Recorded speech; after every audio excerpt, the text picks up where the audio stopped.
There's a moment in life that stings more than failure. It's when the people you thought were in your corner stop believing in you. They won't say it outright, but you can feel it. In the way their voice changes when you talk about your dreams. In the quick subject change when you share your plans. In the half smiles that say, "That's cute, but it'll never happen." For Alyssa Turner, that moment didn't come from a stranger. It came from her best friend since 3rd grade. They were sitting in the corner booth of a diner on a rainy Friday night. Alyssa had just lost her 2nd job in 6 months, and she was telling her friend about this little baking business she wanted to start from her apartment kitchen. She wasn't expecting applause, but she wasn't expecting this either. Her friend stirred her coffee, sighed, and said, "Alyssa, I love you, but you have to be realistic. You're not that person. You've always been good at following, not leading. Maybe it's time to just get something safe and stick with it." The words landed like a punch, not because they were cruel, but because they were calm, final, as if the verdict was already in. And Alyssa? She was guilty of dreaming too big. When people count you out, they're not just making a bet against you.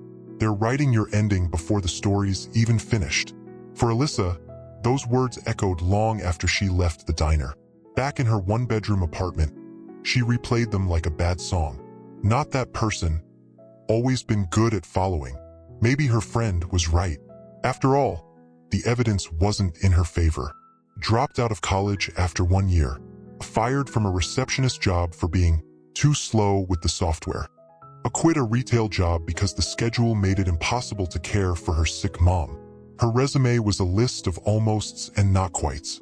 And if she was honest, she did feel small, invisible, even. The kind of person who never got picked first or picked at all. A week later, Alyssa stopped by the local grocery store. She was in the baking aisle, running her fingers over the glossy bags of flour and sugar, when she saw her reflection in the freezer door. She looked tired, not just in the needs more sleep way, in the forgot what she's capable of way. And for the first time in months, maybe years, she asked herself, what if they're wrong about me? It was a small question, but small questions have a way of cracking open big doors. Alyssa didn't wake up the next morning a brand new person. She didn't shout her plans from the rooftops. She didn't post an inspirational quote on Instagram. She simply started. She pulled out her mom's old hand mixer from the back of a cupboard. She dusted off a recipe notebook she hadn't touched since high school, and she made her first batch of cookies in years. They weren't perfect. Too much flour, slightly uneven edges. But when she bit into one, she smiled.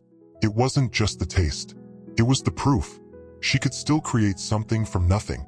For the next 3 months, Alyssa baked after work.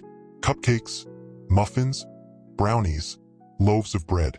Her kitchen turned into a mini bakery, and her counters were always dusted in flour. She gave samples to neighbors. She left small boxes at the library staff room. She took a tray to the community center during bingo night.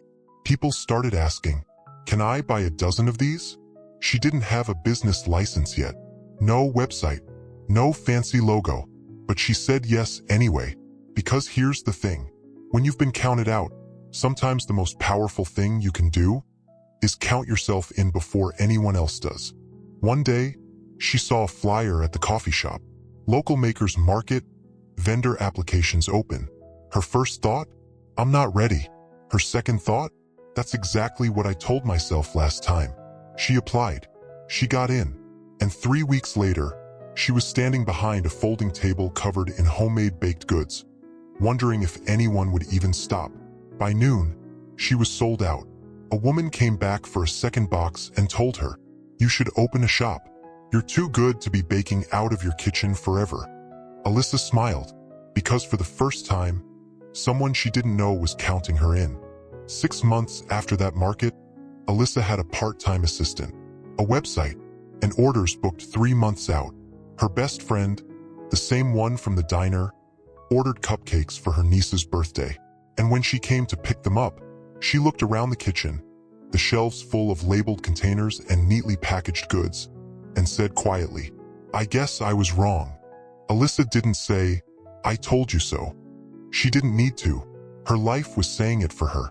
I don't know who counted you out. Maybe it was your boss. Maybe it was your family. Maybe it was you. But here's the truth. You don't need everyone to believe in you. You just need you. Because when you decide you're still in the game, you start making moves that the realists can't explain. And little by little, your proof becomes undeniable. They can count you out all they want, but they don't get the final say. You do.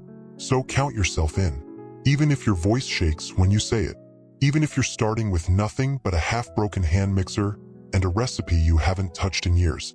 Because the moment you choose to believe you belong in the fight, you've already started winning it. If this story hit home for you, if you've been underestimated, doubted, or quietly dismissed, let this be the moment you count yourself back in. And when you do, tell me in the comments, what's the first small step you're taking? Because somewhere out there, someone's waiting to see you prove them wrong. And when you do, they'll wonder why they ever doubted you in the first place. If you want more real stories that light a fire in you, the kind that remind you it's never too late to take control of your life, hit subscribe, turn on the notification bell, and share this with someone who needs to hear it today.